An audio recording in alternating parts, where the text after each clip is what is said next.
नमस्कार मेरे विद्यार्थी मित्रों। हजारी प्रसाद द्विवेदी जी का जीवन परिचय आज हम देखने वाले हैं। इससे पहले हमने अनेक कवि और लेखक के बारे में जानकारी प्राप्त की है। अगर आपने वीडियो नहीं देखे हैं तो अवश्य देखें। आज के हमारे लेखक हैं हजारी प्रसाद द्विवेदी जी। इनका जीवन परिचय, साहित्य परिचय, साथ ही साथ इनको मिले पुरस्कार के बारे में चर्चा करेंगे। हजारी प्रसाद द्विवेदी जी के जीवन परिचय को पढ़ते हुए हम देखते हैं कि इनका जन्म उत्तर प्रदेश बलिया जिले में हुआ था 1907 में। इन्होंने काशी के संस्कृत महाविद्यालय से शास्त्री परीक्षा उत्तीर्ण करके सन 1930 में काशी हिंदू विश्वविद्यालय से ज्योतिषाचार्य की उपाधि प्राप्त की। मतलब ये लेखक के साथ साथ एक ज्योतिष भी थे। इसके बाद ये शांति निकेतन चले गए। वहाँ 1950 तक हिंदी भवन के निर्देशक रहे।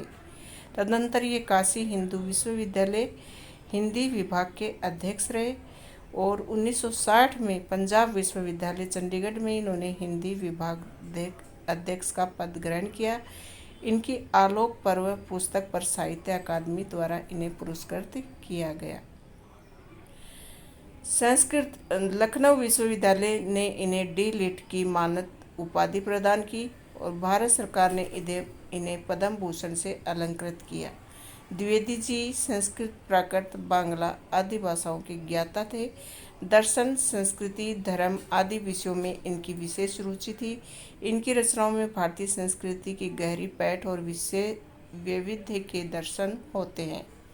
तो भारतीय संस्कृति को एकदम तन्मयता लगन के साथ इन्होंने भारतीय संस्कृति के बारे में रचनाएं प्रस्तुत की हैं।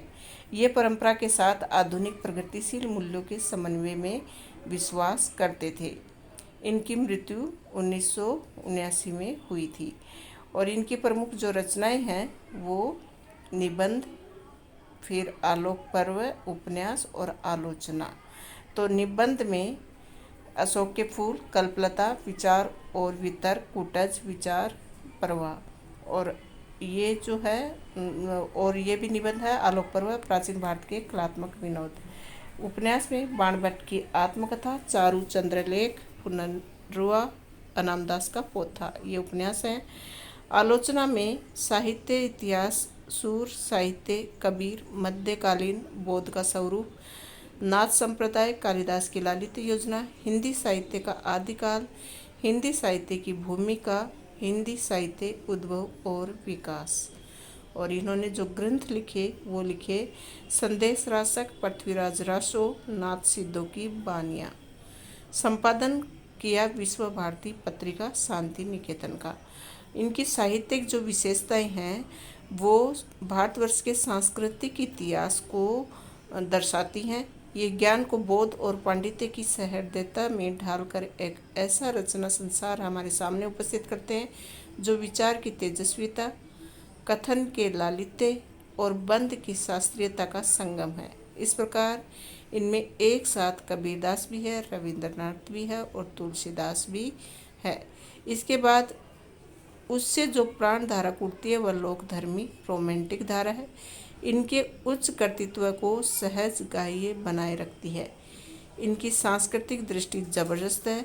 इसमें इस बात का विशेष बल है कि भारतीय संस्कृति किसी एक जाति की देन नहीं बल्कि समय समय पर उपस्थित अनेक जातियों के श्रेष्ठ साधन अंशों के लवणनीर संयोग से उसका विकास हुआ है। उसकी मूल चेतना विराट मानवतावाद है। कहने का मतलब ये है कि ये भारतीय संस्कृति इतिहास को अपनी रचनाओं में संकलित किए हुए हैं और साथ साथ इन्होंने इनको संस्कृत, बांग्ला, प्राकृत इन भाषाओं का अच्छा ज्ञान भी है। इनको बहुत सारे पुरस्कार मिले हैं। इन्होंने बहुत सारे विभाग में अध्यक्ष की नौकरी की है। तो इनका जो ज्ञान है वो उच्च कोटि का है और इनको उच्च कर्तृत्व प्रदान करता है। तो इनकी जो संस्कृति है वो बहुत ही ज़बरदस्त है।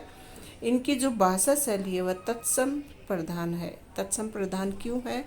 क्योंकि इनको संस्कृत भाषा का अच्छा ज्ञान था। तो आपको पता ही है तत्व शब्द वो होते हैं जो हिंदी के शब्द होते हैं और तत्सम वो होते हैं जो संस्कृत से लिए गए हैं।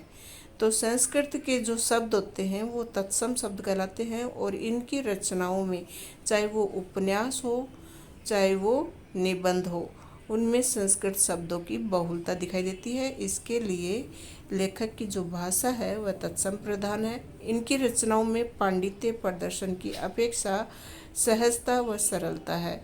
अब इनको भाषा का तो बहुत गहरा नॉलेज है, लेकिन इन्होंने वो दिखावटीपन नहीं करके, अपनी भाषा को उच्च स्तर की नहीं दिखा करके इन्होंने सहजता से प्रस्तुत किया है।